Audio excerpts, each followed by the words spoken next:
No, but you. What are you doing? You trying to take the rest of it? No, you trying to start acting like a camera. No, I'm not, bro. I was literally just doing Hey, get you a little bit. Word. Just get what you need off of there and let me have the rest. That was too. Why did you take all of that? Stop. You trying to. enough. Now you doing stuff. All right. Yeah. Yeah. Did it before and I do it again.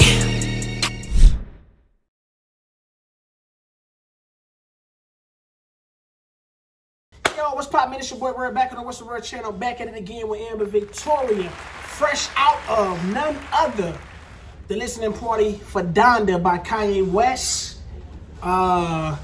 We was in the middle of shooting a mukbang for another video, but when Mr. West stepped out, kind of caught all the attention. And yeah, man. What do you think? Donda. Do you know why he's called Donda? His mama. All right, just hey. Some people Don't just play with me. Some people just be out of whack when it come to this shit, man. No, don't play with me. So let me just run down. Let's just give for the people that didn't catch it. This will probably come out at a time where freaking album will be out. It's about to be out in an hour or so. But anyways, we got the intro. It was driven by a lot of gospel vocals, a lot of repetitiveness of the same thing in a crying out type of manner. The intro also came, it may have been an intro or part of the same thing, or interlude. Came with an interlude by like either his mom giving a speech. I believe it was a speech, it wasn't a voicemail, but yeah, she was giving a speech kind of just telling, speaking about Ye, her son, and speaking a lot of great things about him. What he's been kind of called to do, his importance to the world, not only to music. So a real passionate opening speech by his mom. Then you get into, what else they got into? What's going on with your eyes? Huh? Man, I look over, you look crazy. What's going on with you? Why are you asking what's going on? Because they hella watery. What the hell is going on? What do you mean, bro? I was crying literally while it was playing. Are you kidding me? But it's not playing now, bro. But I remember, I still have, we literally just left it. I still have all of those same emotions. But he got to records you thought that were, they was gonna cut off? Yes, when the record moved to another vibe, I mean the vibe moved with it. But the message doesn't change. The Yeah. message doesn't change, and the message hit me. That's all. So I'm Yeah. still there. So I'm not gonna run through every record. Let's just run through a few of the. I'm gonna give you all the features I heard off of first listen. Early on, you get a record with Pusha T. He comes in. Him and I'm about to say him and Future. Him and Ye does like a going back and forth where he says a couple bars, Push says a couple, and they trade bars. And then he has a record called Shot Niggas. How do you know the titles of these? I'm just naming them by what I thought they would be named. Okay. Yeah, I don't know if this is actually the names. He has another record called OnlyFans. Then he gets into a record that has Travis on it. Travis is rapping and singing for at least a good minute and a half, almost 2 minutes it feels like, followed by another interlude by his mom. That record also has Baby Keem. For y'all don't know who Baby Keem is, he is he had a record, his recent record was with Travis called Do Rag Activity. He also had another record, he had an EP or a project when he first came out that was really popping. He signed to Rock Nation. I believe he actually is Kendrick Lamar's cousin. So he been making some noise. Yeah, he been making some noise. He made his way. That feature didn't surprise me. Travis and Baby Keem, they didn't surprise me. They make a lot of sense that they would work with Ye. They seem to fit his style. Then he has another record after that called Losing My Family, where he's just saying losing my family over and over for a nice amount of time. I think at this point in the listening party stream, he was on his knees. Probably for the entire record. I think they were there. Oh, Kim Kardashian and them? I ain't seen none of them. He didn't show anybody. This wasn't like that last production he put out when he had the aux cord and the Kardashians and the Jenners was in there and they were showing all the celebrities and close-ups. None of that was happening in this live listening party. It was really straight to the point. He did make, if I was there, I probably would feel, probably not. I've been to several concerts. That's probably not a long time to wait, because it was looking like people was getting in for my time probably an hour and a half before it actually started. I've been in places where I've literally waited hours before the show got started. And still, if they put on a good show, I typically still am open to saying, that was one of the best shows I've went to, even if it took hours. They just got to deliver. So this wasn't bad, though. It was only maybe an hour or so before he even got on there. And then once it started, he just walks out. No words, no nothing. He's showing emotion, but it's no audible words that he's saying. That he didn't have a mic. I thought initially when he first came out, he actually sounded like he was singing live. But a lot of Ye vocals are cut like that, where they sound very raw and in your face, like it's in the building. But back to the track listing in the song format, he had that song was called "Losing My Family." He had a couple lines on there where he says, "She's screaming at me." I'm thinking he's allegedly talking about Kim Kardashian, of course, when he's talking about his family. Then he has another line that says, "Daddy, how could you leave me?" This is probably lines coming from his children. And then here comes another interlude from his mom where she says he always told his kids two things, which is never abandon your family. And then the second one is basically reiterating the first one, no matter what, never leave your family or never abandon your family. That goes on repetitively. And honestly, typically I can't take people saying the same thing over. But if it's with a certain driving point, whether if it's changing in tone, if it's in agreement with the message or the concept of the album, I can rock with it, because the production around this piece was catering to the repetitiveness of that being said over and over. And so you kind of got why that was going on, opposed to being like, bro, when are they going to stop saying this? You know what I'm saying? I love this song. Losing My Family? Because it just sounds like he just like pouring his heart out. He don't even sound like he really just putting a song together. It sounds like he literally just went in there, got on the mic and said whatever he felt he needed to say. Yeah, I mean, Ye has always been, he's had a record in the past where he's done things like this. Like the whole record, what is that record called? 808s and Heartbreaks. Just that whole transparency and openness and vulnerableness, despite if it sounds good. That's one thing on here. Everything doesn't sound good. And that's big for me, because I can vibe with what you're attempting to do, but if it doesn't necessarily sound good, like if you're sacrificing the feeling and the how well something is sounding, overwhelmingly, it's gonna start to be a knock coming from me, because this is the format you give it in. It's the avenue of music, so you gotta still have to care about quality.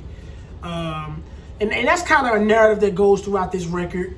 But knowing the situation with Ye and everything so public, that kind of will have a bias towards some of the records that if anybody else did, you probably be like, this shit is terrible, turn it off. And the fact that you've kind of been conditioned to how he sings. He's not really a great singer. So you just, your ear is conditioned to him making these efforts when trying to sing. And typically it's coupled with like a heartfelt type of record, heartfelt type of substance that makes you buy in, even though it's not the most impressive performance-wise. Let's see, what else we got? What else did we get into after that? The next record after that was probably my favorite record. This record has two of some of my favorites. It's a record, the production was very unique. It was not necessarily up Ye's lane, but it's some stuff he can do. I liked the record. I'm not sure exactly what the exact topics and the substance was, but it was something that was heartfelt as well. It featured Lil Baby. It featured a couple vocals from Ree. I was listening to this live with the homeboys, and he didn't catch him. I caught him for sure, because it wasn't like the type of Rihanna vocal. It wasn't like the ones that you just know it was her, because it came literally almost like next to like Ye saying something, him stopping, and then she picking up almost off his last word. But you could, if you listen to Ree and you know her voice, then you know that was her. I was excited for that. Another great moment. I love Lil Baby on this production. It wasn't something Baby would typically get on. I wouldn't say it's something I probably couldn't imagine him on. He's such a marvelous flowing style rapper. With his flow, he can kind of put his flow and cadences anywhere. So I was impressed with that. This was probably one of my favorite records for sure. The next record, Felt Good, coming straight after that one, is called, I would think it's called To The Moon. None other than my boy Donnie T, Don Toliver, Cactus Jack signee. This was another record where it was like a lot of repetitiveness, him saying the same thing over. Yeah, a lot of the same thing, but his vocals, what they were doing with his vocals were just, I mean, they were literally to the moon. Pristine.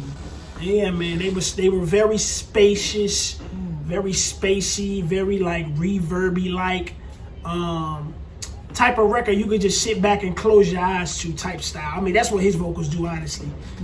They make you want to do that anyway. So I love that. I love that he went out and, personally for me, I don't know, everybody don't love probably Donnie T or some of these people I go crazy over, but for me, he went after a lot of people that I have in heavy rotation. I'm either fans of, I've seen them live.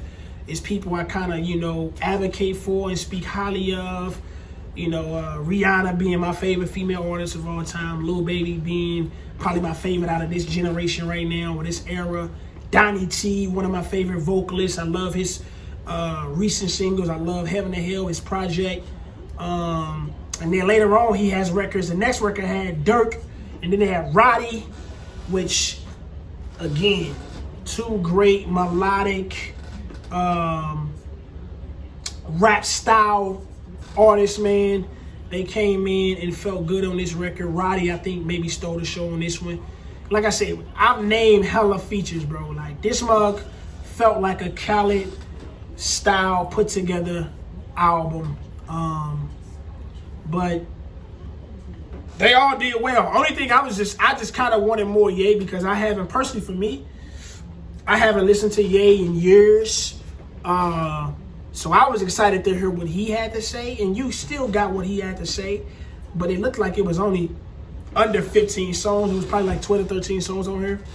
So I really wanted to hear more from him, but what you got to say about these records thus far?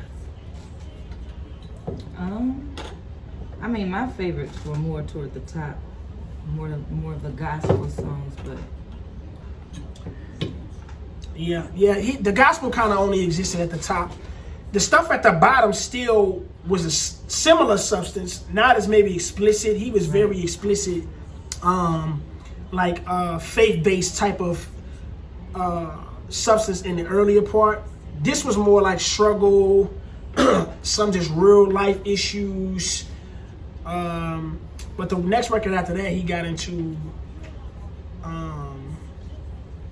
it was a Pop Smoke record. It only had Pop Smoke on it. I would think it was called Nigga We Made It. This record actually sounded like another version. If you listen to the last album that Pop just put out called Faith, this is identical version of, not identical, but it's the same song to the song he had on that album. And it was saying Nigga We Made It, kind of the same verse. He did a different mix on this one though. Oh, this is the song off Roddy Ricch album? Well, not off of that, but what are you talking about? Roddy Ricch. Man, you trying to make me look crazy, dog. I mean, Pop Smoke. Wait a minute, bro. You should have seen your face. Nah, I see it on there. Anyways, man, this is the song. Man. It was the same type. It was the same song, but they two different versions. it sounded like it was under some type of filter on this project, which it still sounded dope, but it sounds dope on his album as well. So I would have to go listen to and kind of compare with So what it's I like the better. same exact song? It's not the same exact song, but it's just cut different and it's mixed different, things like that. The next record he had, God Breathe. Vori came on her earlier though. I forgot, he was somewhere up there too. But this record was called God Breathes. It got my boy Vori, which Was is he on there with that on Travis Scott? I don't know, nah. Travis Scott had Baby Keem on there. But Vori had like 3 different features on her. I'm a huge fan of Vori. Like I said, that's why I said I feel like he went after my guys, man, because every other record, it was one of my guys that I got heavily in rotation with, you know, whether if it was Vori, Baby, Donnie T, I mean, yeah, man, Roddy. He went after my guys, man. I was rocking with the album just off of that alone. But Vori, his vocals on here, very heartfelt, very emotional, passionate. This was a record that I felt had kind of like a Yeezus influence or inspiration on. It was kind of like those drums that he used a lot in Yeezus and had that type of vibe in it. Do you remember that? You don't know, do you? No, I didn't listen to Yeezus. Yeah, because you looking crazy in the face. Kanye West album I ain't listened to. And No Child Left Behind was a record that he had on the commercial for Sha'Carri Richardson. During the time in the live stream, he was kind of down in the track position to honor her. I thought that was dope. Yeah. Lastly, he finished with a record called Bail. Basically, kind of giving the gospel in this record where he's talking about, who's going to bail me out tonight, who's going to have to go to jail for me tonight, in exchange for my freedom. Everybody liars. If I confess, I'm going to jail. Yeah, that was hard. Yeah, so it was sonically, it wasn't my cup of tea. I really wasn't rocking with the sonically, but the concept I thought was dope. And none other than the great H.O.V., my name is Hove, was on this joint, and he stole the show. He maybe stole the show for the best feature on the album. And he seemed like he float. I mean, lately he always seems like he floats. You know what I'm saying? But one of the quotables on her was "Made in the image of God." That's a selfie. Said something like, "I'm sitting in the." He said like, "I'm sitting in this mug, and Jesus is my celly, made in the image of God." Now that's a selfie. Woo. That's what I'm talking about, man. No, he said, "I ain't gotta touch you to see you." That's what Braille look like. Yeah, but what you saying now though? For like I said, I'm just thinking about another bar that stood out to me. Right, but yeah, but no, I don't know, but I've heard Braille lines. That selfie joint is crazy. Hey, Ye had a bar. Ye, see, I felt like Ye really only rapped maybe on like 4 out of the 12 records. He was rapping on the one with Push. He rapped on Shy Niggas. I like that one. I felt like he could have had. I feel like he could have had Push on that one too. He didn't rap on. Yeah, bro. He doesn't rap really almost until he gets down to freaking Bell. Nah, not Bell. He rapped on the one I think with Durkio. Yeah, he rapped on the one with Durkio. He said something that I like. How you inside my car and say we ain't in the same lane? I was with that one. What you think? I don't have any thoughts. Then what you on the camera for? You finna get put out. Ooh, baby. Anyways, man. Yeah, that was just some fresh takeaways from this project. I'm excited to actually listen to it in the car. I think it was a decent record off the first listen. I think it had a lot of bright moments, especially around the features. Sonically, it reminded me somewhat of like a Life of Pablo. It reminded me of somewhat of a Yeezus. I didn't get a chance to listen to his gospel albums, but I would say that probably had some influence on the early part of this album. So I'm excited to hear the whole thing in its totality away from the presentation, because that probably was the best takeaway overall from this whole experience, listening to the music, watching this. It was very symbolic. I would say that he was out there with no fixtures, no light production, no stage production, no dancers, no nothing. Just a white canvas, him dressed in all red with a mask on, not showing any features, not showing any of his face expression, nothing. I don't think he had a chain on, he didn't have You know, the clothes he had on is still expensive. He's still gonna rock freshness. But yeah, I thought that was definitely intentional. Maybe representing the blood of Christ, the white for the purity. You know what I mean? Nobody else was on that mug. You know what I'm saying? I'm just kind of theorizing on it. You know what I'm saying? Like, no, face cover. Yeah, it's face cover. You know what I mean? Just showing ultimate humility, no words. I mean, just looking at everything, and it's really something to kind of pay attention to because this is Ye. We know Ye's infamous for the viral moments, the unexpected. What is he gonna do next? You know, just all of that. And this dude just came and played records. He didn't do anything extra. He just expressed, which is the finest element in the trueness of what art is art. You know what I mean? It's an expression. And you just let people receive it and it impacts them how it impacts them. So I think for me, of course, when people search for the music, I think that spoke the biggest volumes for me. Absolutely. When you're looking at a guy like Ye, you know what I mean? Like he's, you know, he would call himself probably an attention whore in the past. But, you know, that's the ultimate way of seeing change in somebody, being affected by a power that's beyond human. You know what I mean?